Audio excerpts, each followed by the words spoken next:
Ladies and gentlemen, American Jury and Bulldog Nation, welcome to the Eric Deters Show. House Oversight Committee says the Clintons will be held in contempt. Apparently, Bill Clinton won some kind of restrictive interview.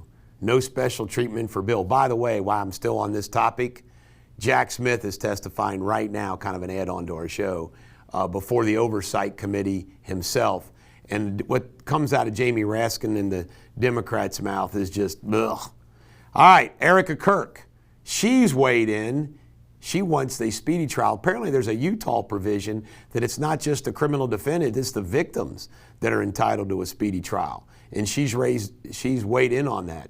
By the way, she spoke last night at another Turning Point USA rally.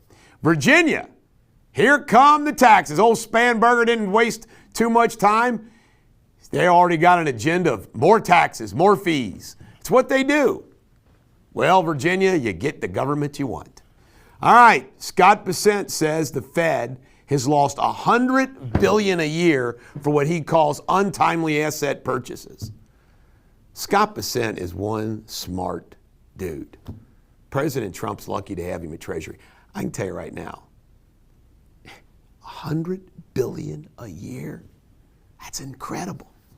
JD, I forgot to report this yesterday, JD and Usha Vance are expecting their fourth child. Apparently it's going to be a boy.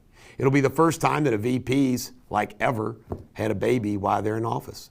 The Uvalde police officer pictured here in the middle by his lawyers was found not guilty of criminal neglect of not charging in to that school. DHS database is out there. You can now search all the bad guys that have been arrested and are going to get sent home. Nakima Levy Armstrong was arrested. Just announced this morning by Pam Bondi. She was key role in organizing the church attack. And they're using the FACE Amendment. The Democratic House, Congress, and President passed this on abortion clinics, and they added churches so it would be constitutionally protected. Now it's going to get used against them. In world news, President Trump's Davos speech was great. He sent the word to all of Europe. All the things they're doing wrong. You know, the climate baloney. You know, the immigration issue. He let them have it. It was a great speech. Meanwhile, he's also announced that they've got the framework for a Greenland deal.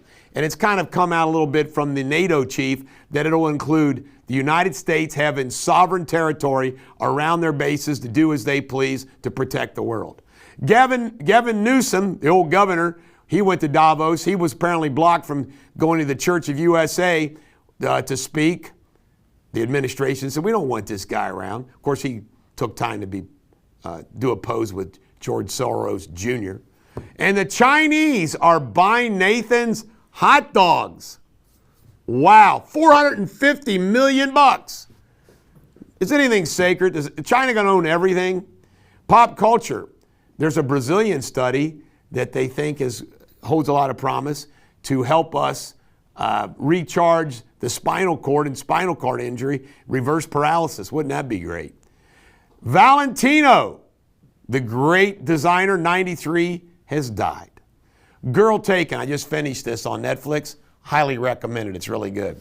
Sports Without Boundaries, the big games coming up this weekend. Patriots Broncos Sunday at 3, Rams Seahawks at 6:30. I'll be rooting for the Broncos and the Seahawks.